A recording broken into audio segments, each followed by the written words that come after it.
Hai hai hai. Assalamualaikum warahmatullahi wabarakatuh. Apa kabar anak-anakku yang berbahagia? Semoga keadaan kalian sehat walafiat. Amin ya rabbal alamin. Sekarang kita akan belajar tema 3.1 subtema 3 pertumbuhan hewan pembelajaran 5. Pasti teman-teman tahu semua ya, hewan apakah ini? Ya betul, ini adalah hewan katak. Tahu tidak teman-teman, hewan katak ini adalah hewan yang spesial karena dia bisa hidup di dua tempat, bisa di darat dan bisa juga di air. Bisa dinamakan hewan amfibi. Pasti teman-teman ada yang berani menyentuh hewan katak. Ada juga yang belum berani menyentuh hewan katak karena ada alasan yang sangat kuat bagi mereka. Nah, keberanian semua orang itu pasti berbeda-beda ya. Kita harus menghargai perbedaan itu. Kita juga harus membantu teman agar bisa lebih berani. Nah, jika anak atau jika teman kita masih belum berani untuk memegang katak, maka sikap kita jangan memaksanya, karena nanti dikhawatirkan teman kita akan trauma ya. Nah, teman-teman, bagaimanakah proses terjadinya katak? Secara umum, metamorfosis katak terbagi ke dalam 5 fase, yaitu fase telur, kecebong atau berudu, katak muda, dan katak dewasa. Sama seperti metamorfosis kupu-kupu dan metamorfosis makhluk hidup lainnya, proses metamorfosis katak juga diawali dengan fase telur. Telur katak diperoleh dari hasil pembuahan luar sel telur betina oleh sel telur jantan. Telur katak umumnya ditemukan secara berkelompok karena disatukan oleh semacam gel. Setelah bertelur, induk katak umumnya akan meninggalkan telur-telurnya itu dan membiarkannya tumbuh secara alami. Dalam satu kali proses pembuahan, induk katak bisa mengeluarkan hingga 20.000 telur dengan jumlah 3 kali reproduksi setiap tahunnya. Akan tetapi, jumlah tersebut tergantung dari tingkat kesehatan induk katak dan faktor lingkungan di sekitar tempat hidupnya. Perkembangan fase telur dalam metamorfosis katak berlangsung selama 21 hari.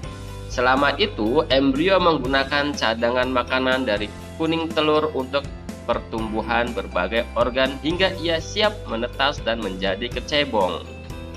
Setelah berkembang selama 21 hari, embrio dalam telur kemudian keluar dari cangkang telur sebagai kecebong atau berudu.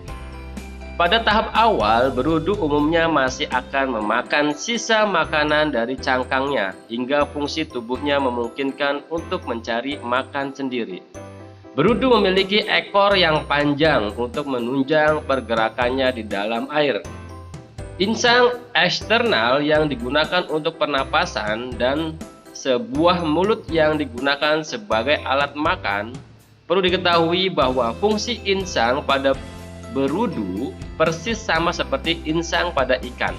Sementara makanannya pada fase ini adalah ganggang dan mikroorganisme air lainnya.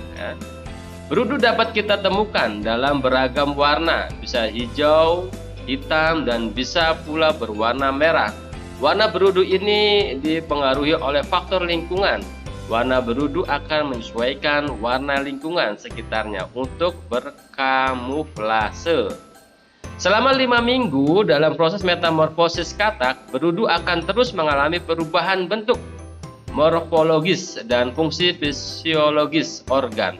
Kaki belakangnya mulai tumbuh diikuti pertumbuhan kaki depan, serta paru-parunya mulai berkembang sebagai persiapan masuknya fase baru dalam proses metamorfosis yang dilaluinya. Setelah mengalami fase pertumbuhan, kecebong mulai berubah bentuk, mulutnya akan melebar, insangnya hilang, ekornya memendek, dan paru-parunya telah hampir berfungsi. Pada fase ini, kita bisa melihat berudu berubah menjadi seekor katak muda. Dalam proses metamorfosis katak, fase ketiga ini umumnya berlangsung selama 3 minggu, hingga akhirnya bentuk katak muda telah sempurna menjadi bentuk katak dewasa. Tepat 11 minggu setelah telur diletakkan oleh induknya, telur katak kini telah tumbuh menjadi katak dewasa. Katak dewasa telah memiliki paru-paru yang berfungsi sebagai alat pernafasan di daratan. Kaki-kakinya tumbuh kuat dan memiliki selaput antar setiap jarinya. Sementara ekornya telah benar-benar hilang. Ia akan terus berkembang menjadi dewasa dan siap melakukan perkembangbiakan kembali melalui proses pembuahan luar bersama pasangannya untuk memulai proses metamorfosis katak baru. Demikianlah pembahasan mengenai proses metamorfosis pada katak. Semoga dengan adanya ulasan tersebut dapat menambah wawasan dan pengetahuan teman-teman semua. Terima kasih banyak atas partisipasinya. Salam sehat. Assalamualaikum warahmatullahi wabarakatuh.